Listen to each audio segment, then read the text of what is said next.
Well, here we are talking about the condition of our heart again. The heart is the center of our guidance system. And the Bible says in Ephesians 1 that Paul says, I pray that God will open the eyes of your understanding. The eyes of the heart, they perceive and they discern with intuition and supernatural instincts. And they're the guidance system, the GPS of our lives, the compass that sets our course. And even if it's night or in the dark, you can know the direction you're going. And in 2 Corinthians chapter 4, it's a very, very powerful couple of verses there. Paul says, we're hard pressed on every side, but we're not crushed. He said we're perplexed, but we're not in despair. And then he gives the secret. He says, he talks about momentary, temporary pressures storing up for him a great realm of glory. But the thing he says there, he says, we believe, therefore we speak. We believe, therefore we speak. Faith has to be spoken. It's a spirit of faith that has got to come out in your mouth. And then towards the end of the chapter, he makes such an interesting statement there. He says, so we look not on the things that can be seen, but we look upon the things that are not seen. For the things that we can see are temporary, which means they are subject to change. But the things that we cannot see, the invisible things, they are eternal, permanent, and never subject to change.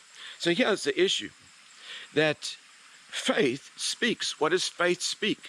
Faith speaks from the heart, the invisible things that the natural eyes can't see, but the eyes of the heart can see.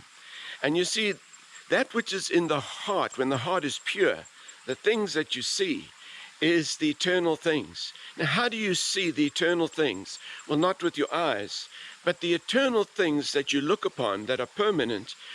The way you see them is by hearing the voice of God in your heart. When he speaks to you in your heart, and the prophetic word comes into your heart, or the revelation, or these strong instincts of your inner being, you know that you know something.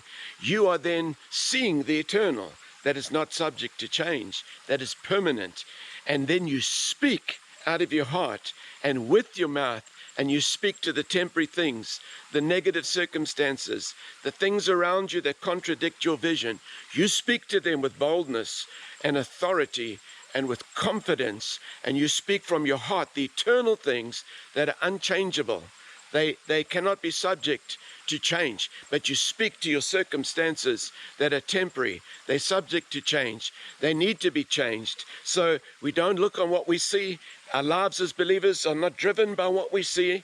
Our lives as believers is inspired by the words of eternity we hear in our heart and we speak. Now, in the Gospels, Jesus many times said to his disciples, your hearts are hard, because the context made it very clear they were more moved by the things that they could see than by the things they could hear or know inside their hearts. So I close this one slightly longer, is that many of us believers have got to discern and awaken and identify the fact that we possibly could be much more controlled and governed and directed by the things that we can see with our natural five senses. And God says, now I want you to be governed by revelation knowledge, that which is coming out of your heart, and speak what is the eternal in your heart, and speak to the temporary circumstances. Over time, speak repeatedly, and you will see them changing. Therefore, how important is the heart of man and woman? God bless you. Hope that's a help to you. We'll see you again.